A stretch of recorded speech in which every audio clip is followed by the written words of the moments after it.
Namaste. Namaste. Very happy to meet you all as part of the BharataFirst channel. And this is our second session on the Mahabharata. Yeah. And in the past session, we had looked at how Mahabharata has been close to our heart. And then it also forms the guiding framework for our lives as well, as it addresses all the Purushartha, Dharma, Artha, Kama, and Moksha. And today here we are to speak to you about leadership qualities when all over the world people are looking at enhancing their leadership qualities to handle various kinds of situations, including crisis, including guiding the population versus planning for the future and such things. So leadership qualities become very important, and the Mahabharata is everything about, it's all about leadership. So let's begin with the prayer and then let's go into the session. Om Narayanam Namaskritya Naram Chaiva Narottamam Devim Saraswatim Vyasam Tato Jayamudiraye. Om Shri Gurubhyo Namaha Hari Om.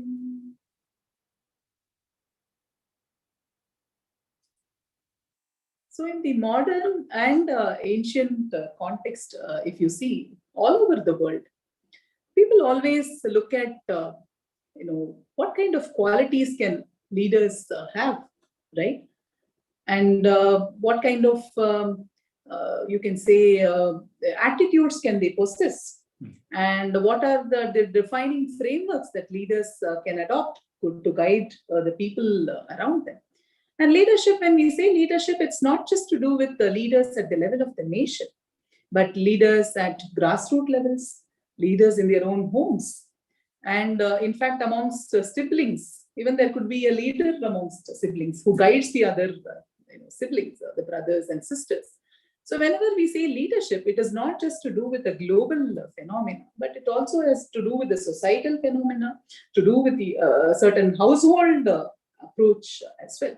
So that is where the Mahabharata scales all these levels, talking about leadership at a home, which is basically the palace or the kingdom, and at the level of the society, the entire Rajya, and the world as well, which is when we say Mahabharata, it covers the entire spectrum of so many nations that have come together to participate on either side, on the side of Dharma or on the other side of Adharma, without knowing. At least on the side of Adharma, without knowing on what side they've been fighting. And also in terms of when we say without knowing, it is in retrospect that we understand these aspects. Right. While at that time, those rajas that aligned with Adharma chose to do so with their own reasoning process. That's where the frameworks of reasoning that we apply can lead us on the path of Dharma or on the path of Adharma.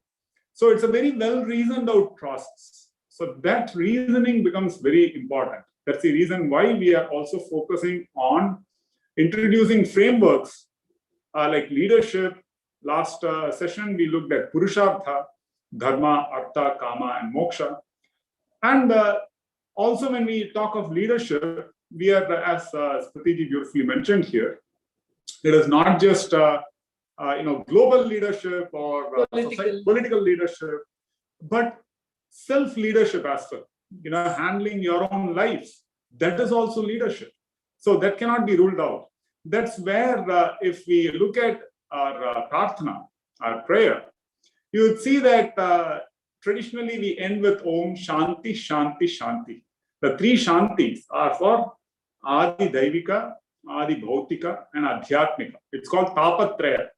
Different obstacles can come from different directions. One is the divine forces or the natural forces. Another is the societal forces or the living beings around us. And the core aspect is oneself. Adhyatmika. Yeah, one can actually one can be one's own best friend, as Bhagavan Sri Krishna beautifully puts it in the Bhagavad Gita. Or one can be one's own worst enemy. So even there, a proper leadership, the leadership principles are applicable in leading our lives along the path of Dharma. So in modern day in education, our orientation towards these value aspects, when we talk of leadership, it's also to do with value aspects. When we are introduced to physics, chemistry, maths, biology, for example, it is more value-less. Value neutral. Or value. So when we say modern sciences, they are more descriptive in nature and they are value neutral. While when we say leadership, or leading our lives, or leading the nation, or leading the society, we are definitely talking in terms of value-based, clear assessment and judgment. Right. And that's where intelligent analysis has a very important role to play. And when we say intelligent analysis, a leader, self-leadership as well as global leadership, or at any level of leadership, needs to be able to look into the past, access the knowledge of the past, and project it into the future in terms of decision making. If we are at a fork, decisions along these lines will lead us in a certain direction. Decisions along these lines will lead us in a certain direction. And as a leader, one's decisions do not just impact oneself, but those around us as well. So that's where, for clarity in decision making, we need appropriate reasoning frameworks. That's where Mahabharata, the Itihasa Puranas have a very important role to play, because they give us access to what we can call in modern terms, big data.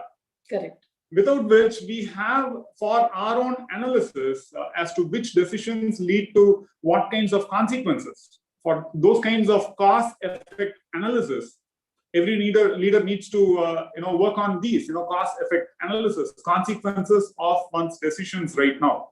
So for that, one is left only with one's own experience, which is quite limited, and which does not provide sufficient data points in terms of experience for the newer and newer kinds of challenges that we face. So that's where, how did our ancients handle it? How did our ancestors handle it? Did they have challenges that we face now? What are the principles that we can draw from those circumstances? Because those can be looked at in terms of big data.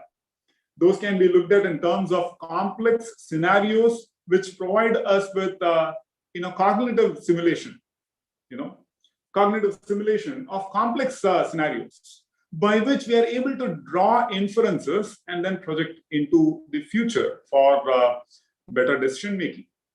And in fact, a lot of situations, it happens that if I tell you that, you be honest in your life, and this is what you would get by being honest, many people would ask, what is the proof? Yeah. Right.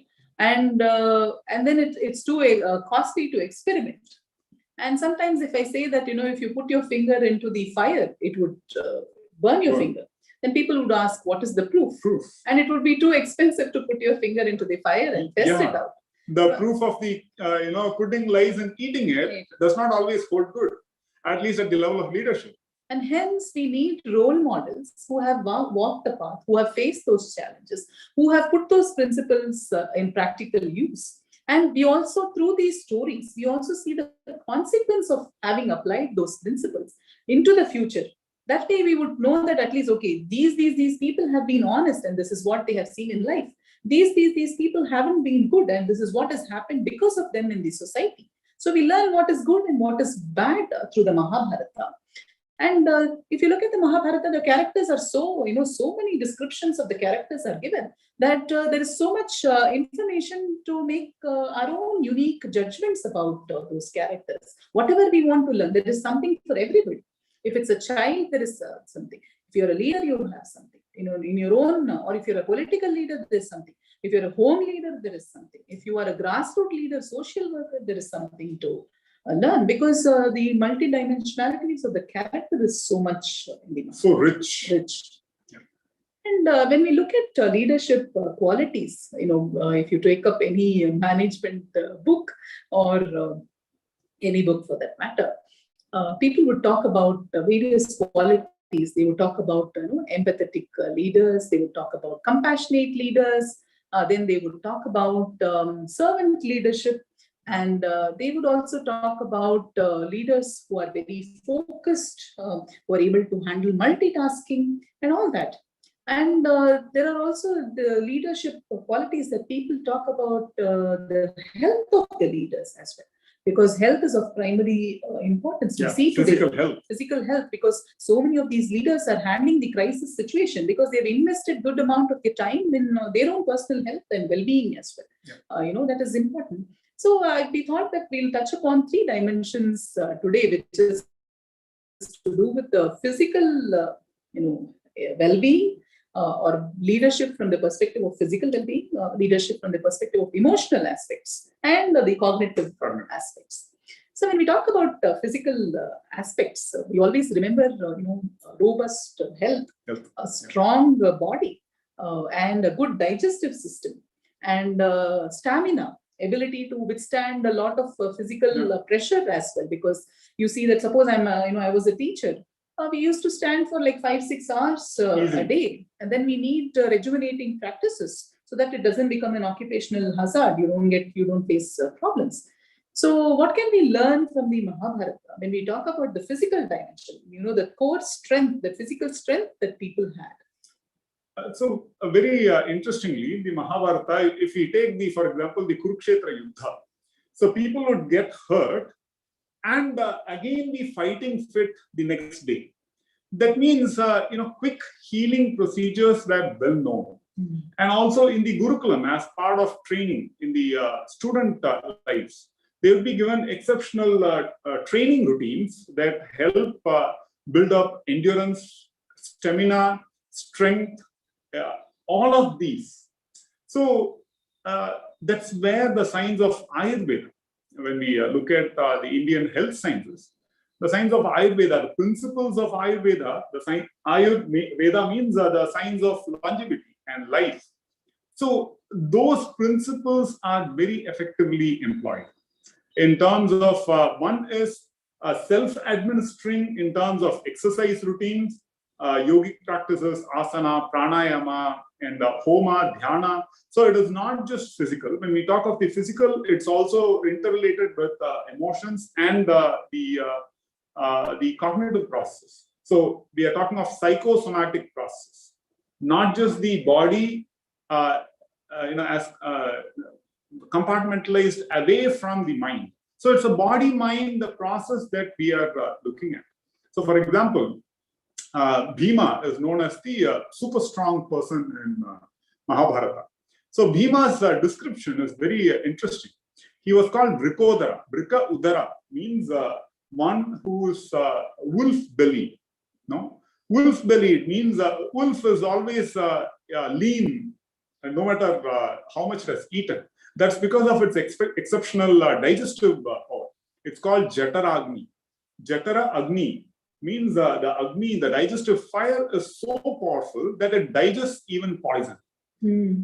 That's a very interesting description, because now we don't directly correlate our physical health with our digestive capabilities. We overeat, we abuse our lifestyle. We have we might not understand these processes and integrate them into our lifestyles.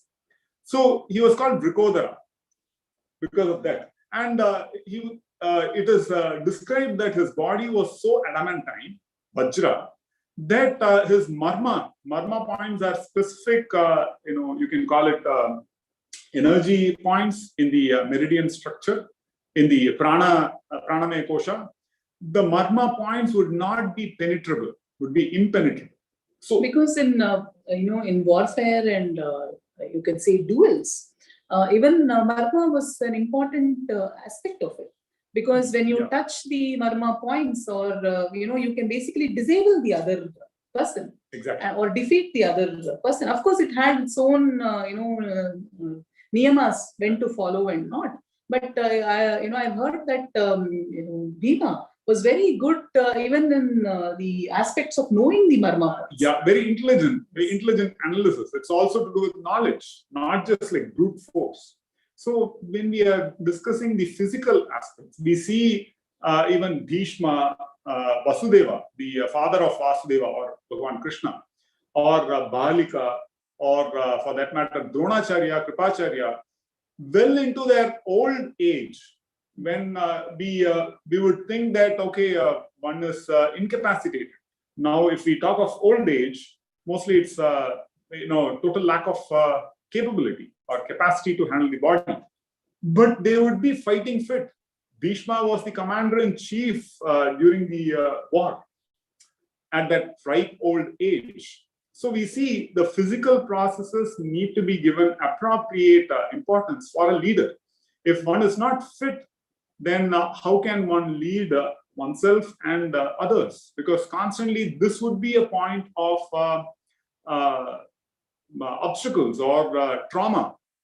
So much if the body is in pain, how would one be able to discard that pain, not pay attention to it, and focus on something else? So much of our attention would be focused on the physical pain. In fact, when we read about some aspects, at least, not so much detail is of course provided, but when we read in between the lines, we do understand. When you look at Dronacharya's Gurukulam, where the Pandavas and the Kauravas were learning, there was so much scope in the early ages or early years for physical development, right? And that helped them to keep their body healthy for a very, very long time. And we see that even during the war or even as a daily routine, there are proper niyamas that are undertaken, yogic practices that are undertaken, Sandhya Vandanam that is undertaken, pranayama that is undertaken to maintain a healthy body, such that these warriors would always be prepared at any point. In fact, when they were in the Vana, that is also the time when they were focusing on the physical body, because they had to be prepared to face whatever consequences after 13 years. And you would see that a number of challenges would be given by Dronacharya for these little boys, for these teenagers and brahmachari boys, for example, practicing their bow and arrow day and night, walking for a long distance, and then maintaining awareness for a very, very long time. So this basically trains the entire body to be very fit, that too with minimal resources. Dronacharya's ashrama is not a air-conditioned university like we see today. Yeah. It's a certain harsh setting, but at the same time it prepares the warriors or the future kshatriyas of that kingdom. So we see that the physical dimension is very important, and that includes, diet, a proper exercise routine, and aligning one's body in tune with nature. Being out in the sun a little bit, then also, according to the seasons, maintaining one's body. All this is a part of the routine. That is, but it's small mentioned tips and tidbits in the Mahabharata. Yeah. There won't be a chapter dedicated to physical health. But when you read in between the lines, when you look at how they were trained and all that, you can clearly see that a lot of principles have been put in place for them to maintain their good health. In fact, in the conversations that Narada Maharishi has with Yudhishthira or Yudhishthira has with Bhishma, a lot is to do with also maintaining the physical strength of people. Yeah. So these chapters are worthwhile just going through to understand how health was a very crucial part of it. And hence physical well-being of the leader is a very, very important aspect. We see that when the Swayamvara was happening of Draupadi, the bow was kept there. And, people would just try to move the bow. Just lifting the bow was impossible for so many people. Yes. And lifting it and stringing it was considered like tremendously complex. And in that, Arjuna, Karna, and so on, they accomplished stringing the bow, and Arjuna accomplished, hitting the mark. So physical capability also is in terms of, training, and also accommodating such an aspect into our lifestyle. So that's where an important part of leadership is, not just in terms of health being administered by a doctor, but actually self-administered health. And that's where a yogic routine like pranayama or asana and proper well-balanced diet becomes very, very important. And the second dimension that we thought is important is the emotional dimension, where people look at leaders that are very kind, empathetic to the people, and also caring, loving, compassionate. These are qualities that are being spoken of throughout the world. Yeah.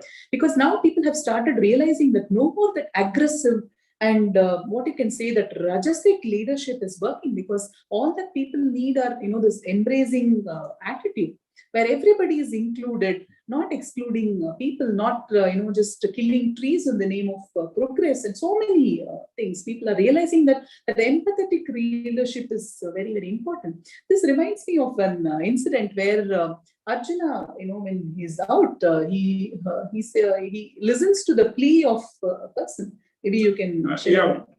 There is a Brahmana who appears at Arjuna's door, the palace of Arjuna, and claims that there is a theft that has happened, and thieves are taking, are running away with my cows. And this is a very important thing, because imagine your lifestyle is based on homa and such process. Then cow becomes a very critical, central aspect of your lifestyle. In fact, now modern research clearly points that whatever oil can accomplish for us, that cow dung can accomplish for us. For example, we can generate energy, we can generate all the things that oil can do, can be done with cow dung. So that is amazing. So if that is possible, then you can imagine cows are definitely considered the primary wealth, source of core wealth. So Arjuna takes it very seriously, but his dilemma is in terms of there is an agreement amongst the Pandava brothers that Draupadi Devi, after the marriage, would live for 1 year in one of the palaces and in a round robin fashion. So at that point in time, that year, she is living with Yudhishthira in Yudhishthira's palace. And Arjuna's bows and arrows, weapons are in Yudhishthira's palace. So that's where he's got an apparent dilemma. If he steps in there, as per the agreement between the Pandava brothers, he will have to, if Draupadi Devi is living with someone, and the other brother steps into the palace, then they will have to go on a 12-year vanavasa, live in the forest or travel around. They are basically in exile. That versus doing his dharma as a protector of dharma, as a protector of people. So when the Brahmana requests him, in a split second, he decides and goes into Yudhishthira's palace, gets his weapons, and retrieves the cows, the wealth of cows, and gives it back to the Brahmana. And then he leaves on a 12-year exile. So you can see, citizens rely upon the leaders, and that sense of trust is what maintains everything.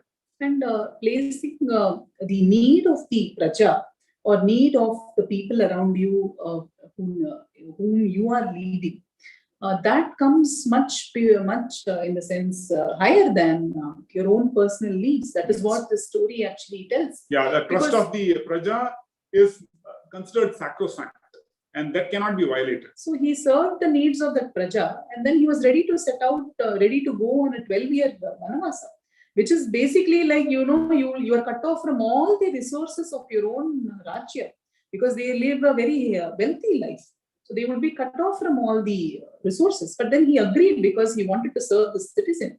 So it is basically a very, compassionate and empathetic attitude that he displays. So these are highlights that are given in the Mahabharata to illustrate such concepts. Correct. Not that everyone needs to do it.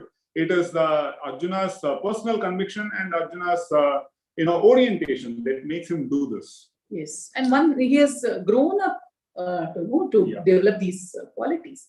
And in fact, when we talk about empathy and compassion, I'm also reminded of something. In popular, leadership literature, we now find what is called, positive emotional attractors and negative emotional attractors. So what it says is that whenever there is a conversation that is a transaction happening, we trigger certain positive responses in the other person because of whatever is happening in the nervous system, parasympathetic nervous system. And when the same interaction can also invoke a negative response. response, which is because of the sympathetic nervous system. Suppose I'm a leader and I come into the meeting and then I immediately start asking, okay, fine, let's all get ready and please tell me, what all you have done. Have you completed your task? Then what happens is that there is a certain negative response that is triggered in the body, because of which people could get closed or people could get defensive and people could get a little stressed out because and need not perform their best. Yeah. Whereas suppose I come inside the meeting room and then I first comfort them and then go into what are the tasks. Anyway, tasks are important. That everybody understands. But that initial level of comfort, that triggers a positive response. So people are talking about positive emotional attractors and negative. But then this also reminds me of how, Duryodhana, throughout the war, because of his stress or whatever it is, he keeps taunting, the various warriors over there. And what is the... in fact, there's an episode. Duryodhana is known for his sweet speech, along with extreme taunts. So it's a barbed speech. Okay. He would manipulate a speech as per whatever he chooses to, and which need not be aligned with principles of dharma. So this is a very critical aspect. Using carrot and stick where it's appropriate, but aligned with deeper principles is considered valid. But where it's not aligned with deeper principles, it is just to the whims and fancies of a person, that is considered problematic. So Duryodhana was known to employ such strategies. In fact, it so happens that Bhishma is given Bhishma is the commander-in-chief. He is also, you can look at him as the grandfather, Pitamaha, of the entire Kauravas and Pandavas group. So he is of that stature. With such a person who has always been committed to the welfare of the Praja and the welfare of Hastinapura, Duryodhana keeps on taunting, and finally it comes to a point where Bhishma, who has the boon of Ichcha Mrityu, that means at whichever point of time he feels like leaving his body, he could leave his body. And he has had no necessity to have that kind of a feeling, till the point when on the 9th day of the war lasted for 18 days in Kurukshetra. The 9th day of the war, it's been a heavy loss for both sides. Bhishma has been terrible and Arjuna has been equally terrible. So Duryodhana gets to Bhishma and taunts him, saying, if only my friend Karna were here, he would not have allowed this to happen. You are partial to the Pandavas. And that barb is too much for Bhishma to handle. That's when he loses it. Then, sensing the opportune moment, Bhishma is ready to give up his body. And that's when he, on the 10th day, he falls. So, such episodes illustrate how a leader can invoke a tremendous pain in others, a defensive mechanism in others. What Smrithi mentioned, attractor, where the response is one of fight or flight. So it's a threat response that causes immense stress. While a positive leader would invoke the positive emotional attractor, which would be a cooling response, where the parasympathetic network is activated, and one would feel focused, where they invoke the best in the people. Because when leaders taunt, the people who are working with the leader or under the leader for that matter, they lose the will to contribute further. Yeah. They would be like, I have put in my best all these days, and is this what you have to say about me? Kind of a feeling creeps in, and then it becomes difficult to latch on to the task or latch on to the work, latch on to the leader, and then keep contributing to the whole thing. And that's not a good situation. That is what this particular attitude of Duryodhana, though he had good leadership qualities, immense strength, immense will and all that, but this sharp tongue which he often used to whatever in his opinion motivate, but eventually it turned out to be demotivating. That really puts off where his own people, were at their wits' end, and hence could not will themselves to participate wholeheartedly in the in his exercise. And whenever we talk about leaders, it means that there are so many diverse kind of people who are attached to the leader. Suppose you take the family, say the mother is the leader of that family. It means that the father has a certain expectations on the mother. One child has one expectation, other child has another expectations. So even if it's a nuclear family, each one can place a completely different expectation on that leader. Or if it is a society or if it's an organization, you can imagine like each department, like for example, finance department would want to feel that the CEO should pay importance to their department. The innovation department will think that the CEO should pay more importance to the innovation department. Marketing, I need more budget. Why isn't the leader not worried about marketing? The manufacturing, they would feel, so everybody will start placing their expectations on the leader. And this definitely happened on Sri Krishna as well. So what did he do? Yeah, in fact, there is an amazing episode, which is very hard to digest because in this tradition, we always look up to Bhagavan Krishna as a Purna Avatar. Correct. He could, he's nothing. Yeah, he's flawless. He just could handle anything. So at one time, see, there was to just set the context. There are the Yadavas, the Satvatas, Dasharhas, Andakas, Bhojas, Vrishnis. So many diverse clans that all of them impose their expectations on Sri Krishna. All of them felt he is one of their own. And hence, if he does something good to Andakas, then Bhojas would be up in arms. They would feel that, hey, Krishna, you have let us down. You are so partial to them. If he does something to Bhojas, then Andakas would be up in arms saying, hey, Krishna, this is not fair. So this is all to do with expectations management. And at one time, and Krishna is so powerful that he would be able to, handle the expectations of anybody. But at one time, he mentions to Narada Maharishi. Narada Maharishi is a Devarishi who is a bhakta of Mahavishnu. So he mentions to Narada Maharishi that I'm not, no matter what I do, I'm not able to fulfill the expectations of all these, my close people. What do I do? For which Narada Maharishi goes down to Sri Krishna and tells him, you are avatara of Mahavishnu. I am not capable of advising you. But since you have asked me, it is my dharma to mention a few words.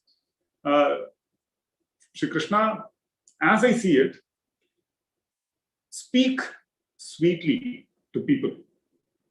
Where they feel, Shri Krishna, he's speaking to me. Pay careful attention to people. And then they will feel, Shri Krishna himself is listening to me. And treat them well with good food. That would satisfy the expectations of 95% of the people that come to you.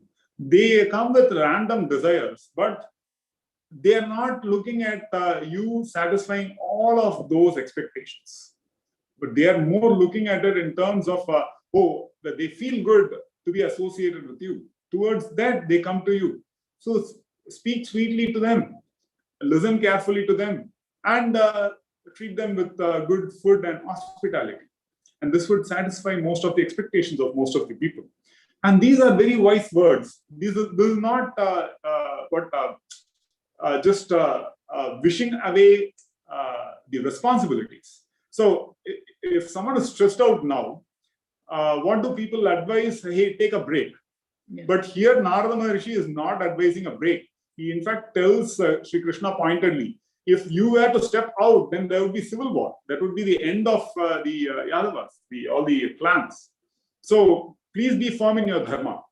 But at the same time, simplify how you handle the whole thing, so that you still do dharma. You are on the path of dharma, firm on the path of dharma. But many expectations, most of the expectations are to do with the heart.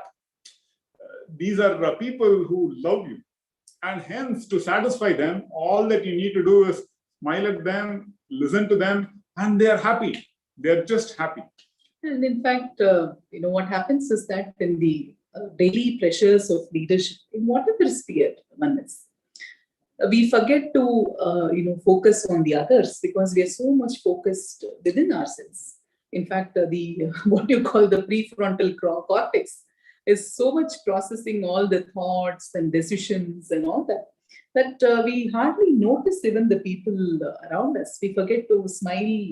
And that is why, Narada Maharishi is giving this explicit instruction. Don't be like full of yourself in those situations, because others are just waiting for your presence, or they're waiting for your solutions, suggestions. Yeah, simple just acknowledgement of their presence. And just to hear what you want to, or just as a listening ear. Yeah. If at all not any solution, at least be a listening ear, listen to their. And hospitality is a very important aspect, because people develop the sense of belongingness there. So when you build an organization, that what you call hospitality may not be infrastructure. And need not be exaggerated. Exaggerated, no? Yeah. But it means that the employees or whoever is there, or the family members feel that they belong there. And their needs are being at least looked into, if not satisfied immediately.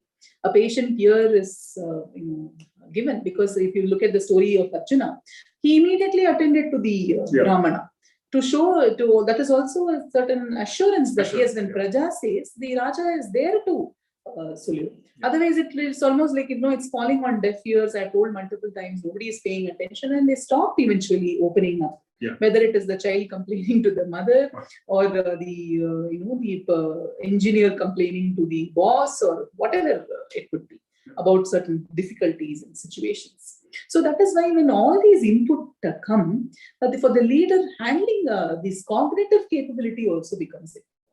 So it is not just emotionally one has to be strong, happy, all that is there, but one also has to have the necessary intelligence to solve these problems. So it's not just empty words, it's not just empty food. That does not replace that capability. So that's not what Narada Maharishi is suggesting. In fact, in Tamil, there are two words. We would say Nallavan and Vallavan. Nallavan means a good person. Vallavan means a capable person. A combination of both of these are needed, because if you're just a good person, okay, fine. But how do you actually solve the problem?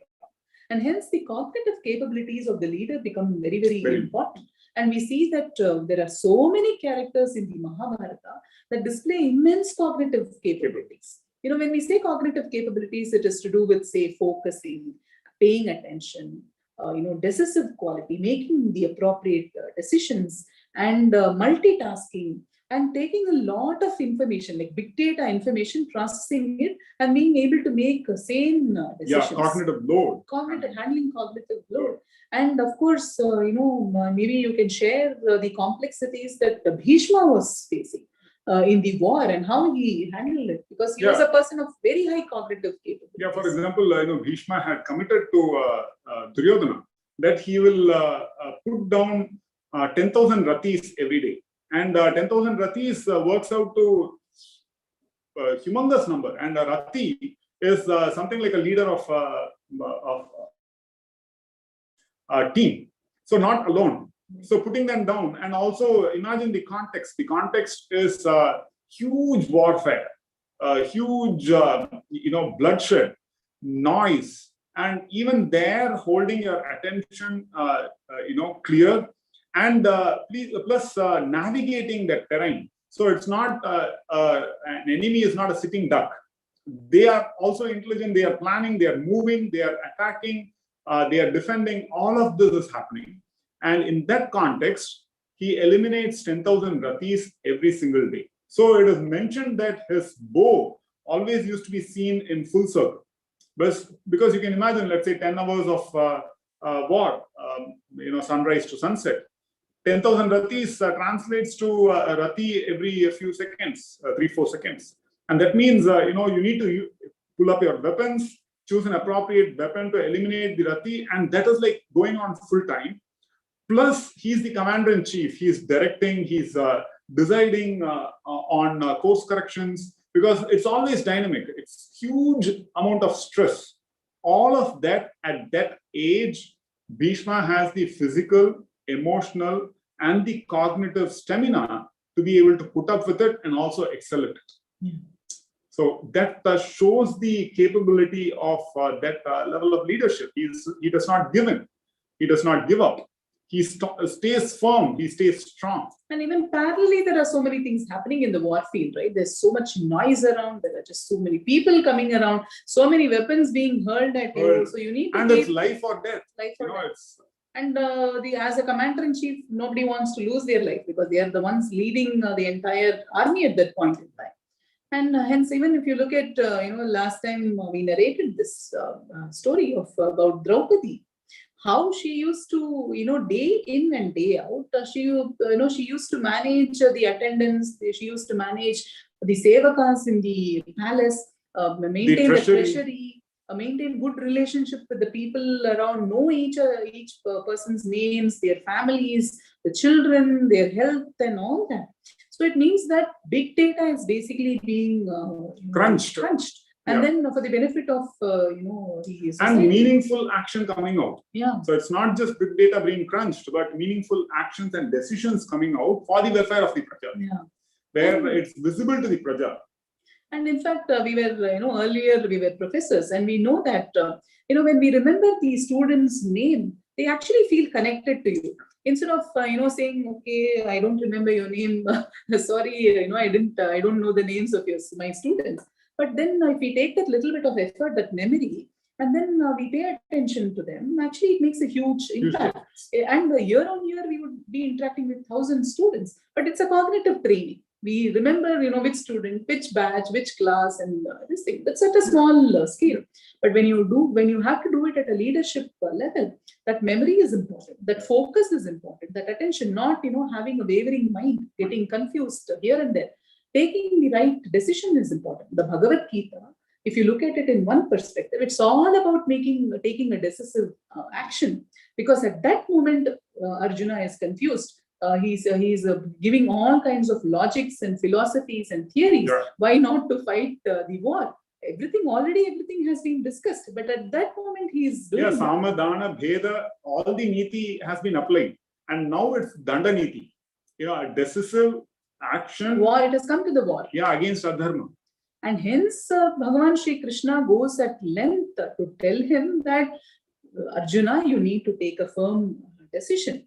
Okay, I told you all this anyway, it is up to you. But nevertheless, taking a firm decision at this point in time is important because we have come to this state. And hence, the Mahabharata is all about, leadership from the perspective of the physical health, emotional health, having a robust emotions, not entertaining negative emotions, not being a dark person, but a very positive, approachable person who pays attention to others. And also a very good cognitive health, where you're able to bring in multiple dimensions to make these decisions, these informed decisions, so that people don't think that you're just, taking a gut feeling kind of a decision. Yeah, and also not stuck in an analysis paralysis. Now we see, many leaders are like going back and forth. They can't decide on one thing. Today they say something. Tomorrow they decide their own thing. And sticking to one's word is so important. You would see that both in Ramayana and Mahabharata, those words are given so much importance. Not written on this thing. And hence leaders, they don't go back on their words. It's well thought out and then they give out a word. Yeah. And once the word is given out, it's given out. Yeah. So we see that there are so many wonderful qualities that we learn from the Mahabharata. There is so much more. Yes, for example, conflict management, we have not touched, but maybe in a future session. But then we have questions, maybe we can touch upon some of them. So there's one person who is asked, it is said that with great power, there comes great responsibility. But often late, we have seen those in power misusing this power. These are just a few instances of abuse of power, however small, still significant. So what can the Mahabharata teaches about not misusing one's power. Yeah, so that's where power. The Mahabharata clearly looks at appropriate niti being applied to keep a balance in terms of those having power, utilize it for the best possible purposes, and that is always for the purpose of dharma rakshana, or protecting the citizens, protecting the praja, protecting the people, making sure they have a good life, making sure they are free to engage in their swadharma. So that is the role of power. For example, it's mentioned that a powerful person takes care of the Adi Daivika, Adi Bhautika, so that the individual is free to perform their swadharma. So this is a very good analysis or thought to have when we deal with the concept of power. And in fact, when we look at the Udyoga Parva, where Bhagavan Shri Krishna goes into the process of negotiation, because all possible efforts are taken to avoid the war, and then they proceed to the war. But then what happens is that when there are so many kings who are in support of Duryodhana, he makes it a point to bring out what all adharmic attitudes that Duryodhana has applied on the various kingdoms. And that really... See, that's where so Duryodhana had mentioned to all the kings that Yudhishthira came, played, he lost, and he left as per the agreement. But then that was not the entire story. Duryodhana forced Yudhishthira to come and play. There was no necessity to organize it in the first place at that time, because that was just when the Rajasuya Yajna was over.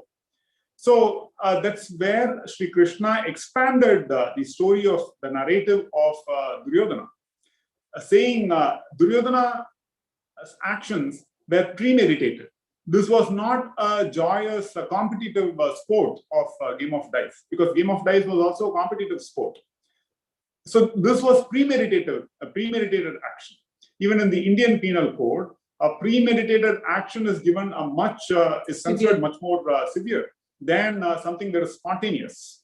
So this was not a spontaneous episode of a game of dice between two friends. This was more like premeditated, and Bhagavan Krishna established how from a young age Duryodhana had targeted the elimination of the Pandavas and taken so much effort, even Varanavata, where they were sent to a palace of lac to be burnt, and that was premeditated. They were out on the, they were on the run, they were hunted down, and that was all premeditated.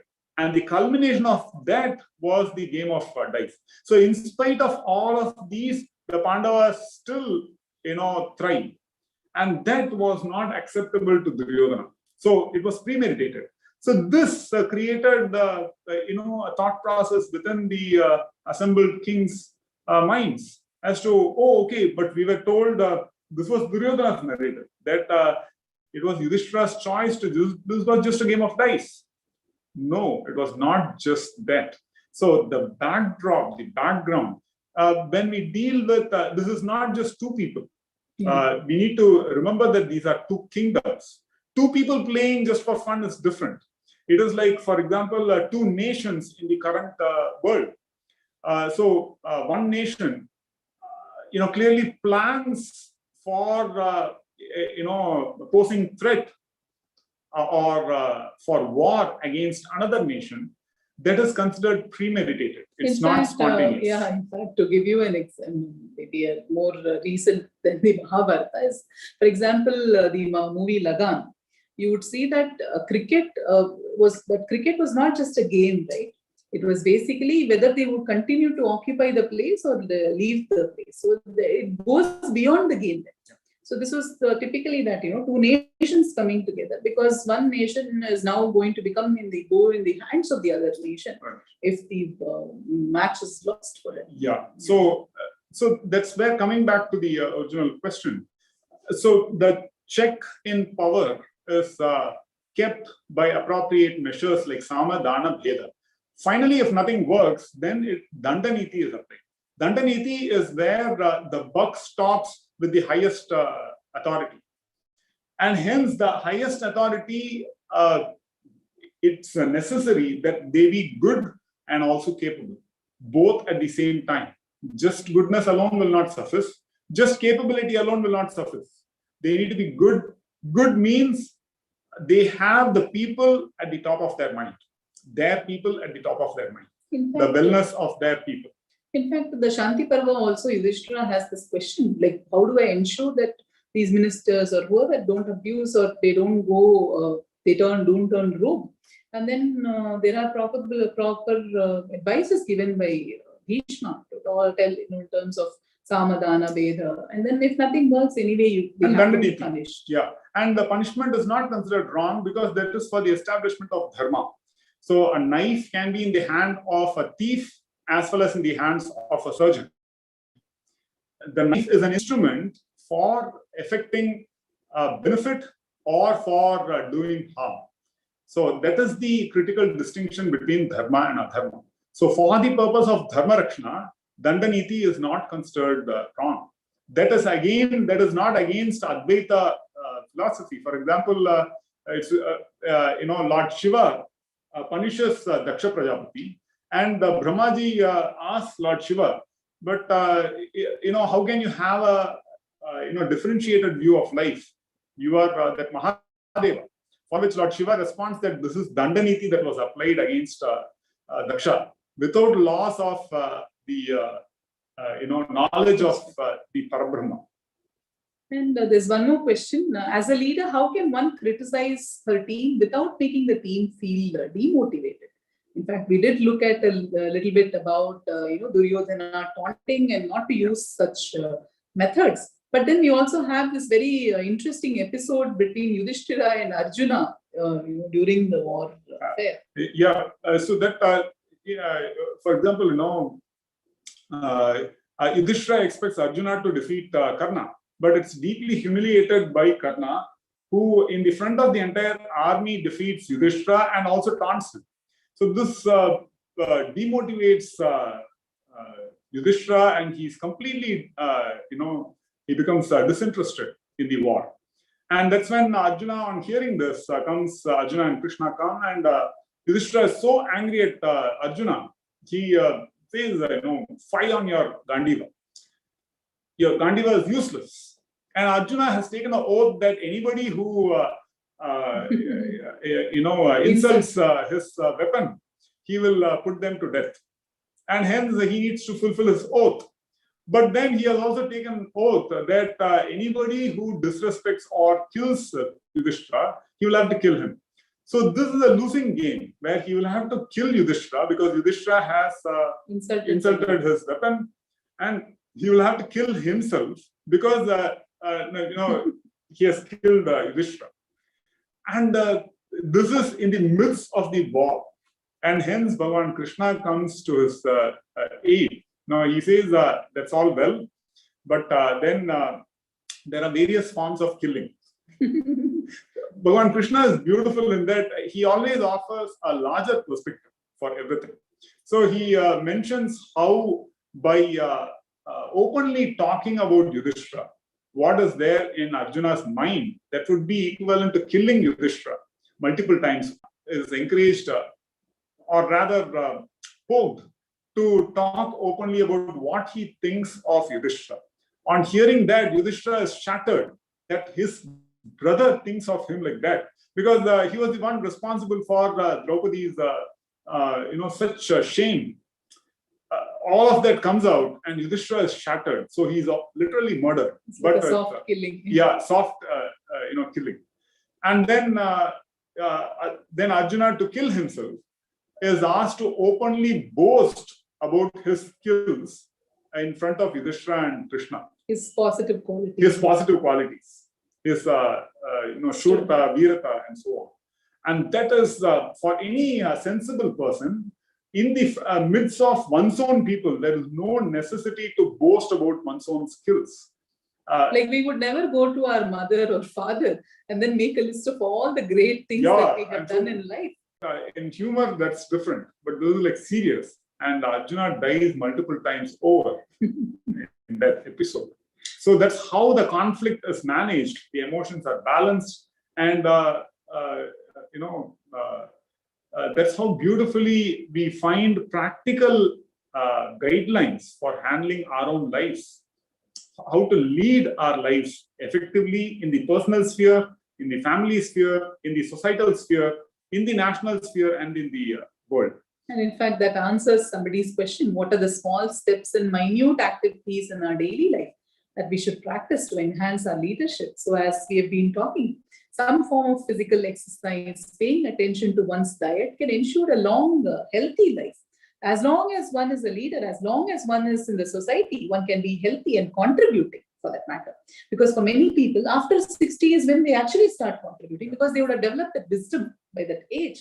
And then they start contributing to the society. So it's important to be healthy.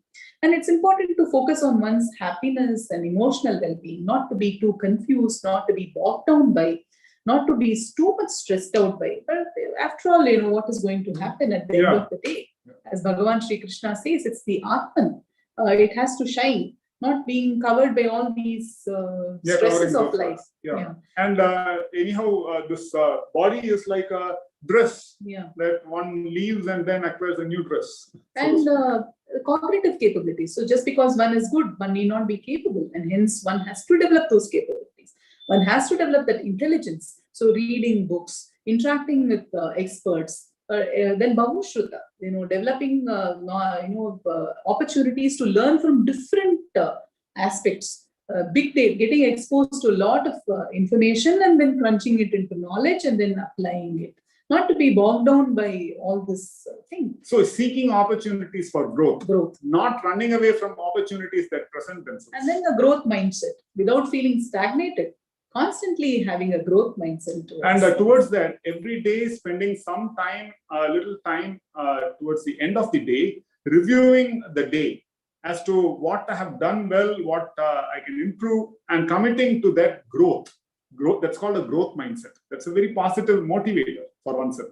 And after one wakes up, after one has done their whatever exercise routine or whatever it is, then planning for the day. That really helps. Okay, today is this, I have these things to do, and then planning accordingly. That really brings out a lot of wonderful things. So it was nice talking to all of you, and hope you will be more motivated to look at these leadership qualities and the stories that we have mentioned in the Mahabharata. So see you on another occasion. Okay. Namaste. Namaste. Let's end with an invocation.